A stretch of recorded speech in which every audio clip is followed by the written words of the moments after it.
ఈ పూజలో నేను ఒక ఇంగ్రీడియంట్ పేరు చెప్పలేదు. వీడియో అంతా చూసి అదేంటి అనేది తెలిస్తే కామెంట్ బాక్స్లో కామెంట్ చేసి చెప్పండి.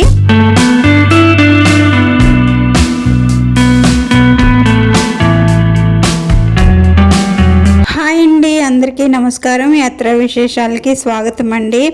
ఇది కార్తీక మాసం కదండి. ఈరోజు కార్తీక మాసం 2వ ఆదివారం అన్నమాట. అయితే త్రినాథ స్వాములకి సాయంత్రం మేళా చేద్దామని చెప్పి పొద్దున్నే దేవుడి దగ్గర సంకల్పం చెప్పేసుకున్నాను. ఇప్పుడైతే సాయంత్రం 5 అయిందండి. ఇంక పూజకి రెడీ అయిపోతున్నాను. ప్రతి సంవత్సరము కార్తీక మాసంలో వచ్చే ఏదో ఒక ఆదివారం ఖచ్చితంగా త్రినాథ స్వాములకి మేళా చేస్తానండి. నేనే కాదు, తెలుగు వాళ్ళందరూ కూడా చేస్తారనుకుంటాను కదా. అయితే కార్తీక మాసమే పవిత్రమైందా, కార్తీక మాసంలోనే త్రినాథ మేళా ఎందుకు చేస్తారు అని అనుకుని చాలామంది అడుగుతుంటారు. త్రినాథ స్వాముల మేళ సంవత్సరంలో ఎప్పుడైనా చేసుకోవచ్చండి, కాకపోతే ఆదివారం చేయాలి. అయితే ఆదివారం మ్యాక్సిమం అందరి ఇళ్లలో నాన్ వెజ్ ఉంటుంది కదా, అందుకని చెప్పి కార్తీక మాసంలోనే చేస్తారు. దానికి తోడు కార్తీక మాసము శివకేశవులకి ఇష్టమే అండి. అంతేకాకుండా మనం కార్తీక మాసంలో చాలా పవిత్రంగా ఉంటాం కదండి, నాన్ వెజ్ అది తినకుండా. కార్తీక మాసంలోనే ఈ పూజ చేయడానికి అది కూడా ఒక కారణం అనే చెప్పాలి. నేనైతే ప్రతి సంవత్సరము కూడా 3 పూజలు 9 చెంబులు పెట్టి ఒకే ఆదివారం చేసేసేదాన్నండి. అయితే ఈ సంవత్సరం నిండుగా చక్కగా ఒకే పూజ చేసుకుంటే సరిపోతుందిలే అనిపించింది. అందుకోసమని ఒక్క పూజే చేస్తున్నాను. 2 గంటల ముందే పెసరపప్పు నానబెట్టుకున్నాను. అటుకులు కూడా ఇప్పుడే కడిగేసి పక్కన పెట్టుకున్నాను. ఇప్పుడు చలివిడి చేస్తున్నానండి.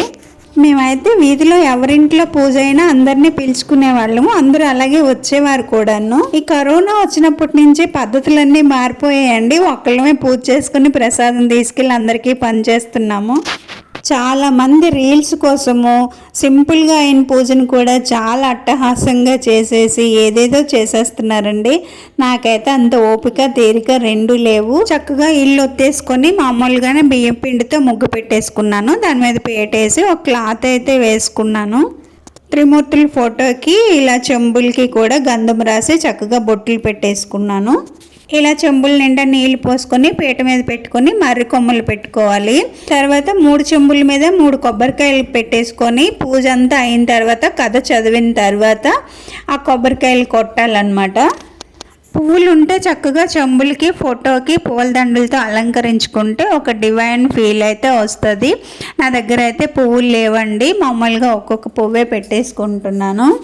ఇక్కడ వెండి ఇత్తడి ప్రమిదలు ఎవరి దగ్గరైనా ఉన్నా కూడా వాడకుండా మట్టి ప్రమిదలు వాడుకుంటే మంచిదండి.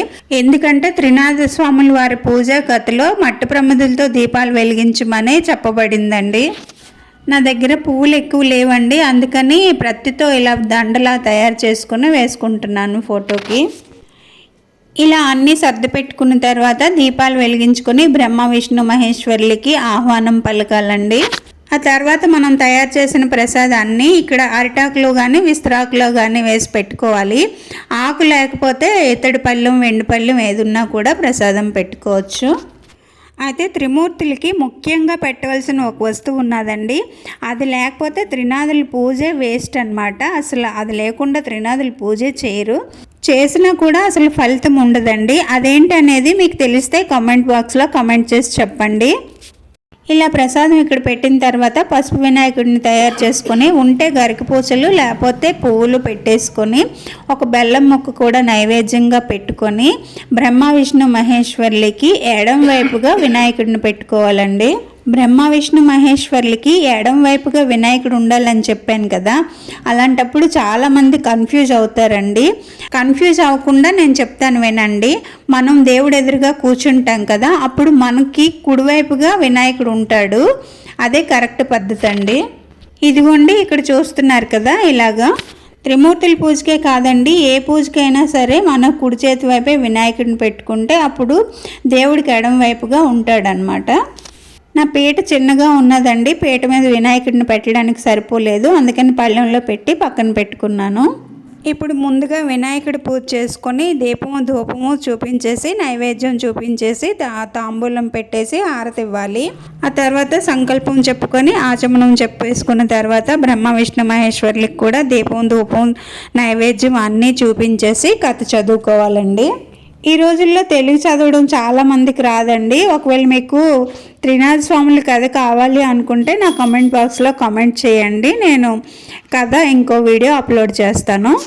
కథ చదవడం అయిపోయిన తర్వాత హారతి ఇచ్చేసి ఇక్కడ పెట్టిన కొబ్బరికాయలు ఉన్నాయి కదా, అవి కొట్టేసి ప్రసాదంలో కలిపేసి, అలాగే ఇక్కడ తమలపాకులు పెట్టాం కదా తాంబూలంతో, ఆ తమలపాకులు కూడా ఒకటో రెండు తీసి చక్కగా చిన్న చిన్న ముక్కలు చింపేసి ప్రసాదంలో కలపాలండి. కొన్ని అరటిపళ్ళు కూడా ఇందులో కలిపేసుకున్న తర్వాత బ్రహ్మ విష్ణు మహేశ్వరులకి 3 భాగాలు తీసి 3 మర్రాకుల్లో నైవేద్యం చూపించాలి. ఆ తర్వాత మన ఇంటికి వచ్చిన వాళ్ళకి, ఇరుగు పొరుగు వాళ్ళకి అందరికీ ప్రసాదం పంచిపెట్టిన తర్వాత మనం తినాలండి. మొదటి వారం నేను ఇంకొకరి ఇంట్లో కథ చదవడానికి వెళ్ళానండి. ఈవిడికి తెలుగు చదవడం రాదు, అందుకని నన్ను పిలిచారు. వాళ్ళ ఇంట్లో పూజ అనమాట ఇది. అయితే బ్రహ్మ విష్ణు మహేశ్వరులకి ముఖ్యంగా ఒక వస్తువు ఉండాలని చెప్పాను కదా, అదేంటి అనేది మీకు నేను చూపించలేదండి. ఎందుకంటే అదేంటి అనేది మీరు కమెంట్ బాక్స్లో కమెంట్ చేస్తారనే ఉద్దేశంతో. ఓకే అండి, వీడియో ఎలా ఉందో కమెంట్ చేసి చెప్పండి. నచ్చితే లైక్ చేసి హైప్ ఇవ్వండి. సబ్స్క్రైబ్ చేసుకోవడం మర్చిపోకండి. ఇంకో మంచి వీడియోతో మళ్ళీ కలుద్దాం. అంతవరకు సెలవండి. బాయ్.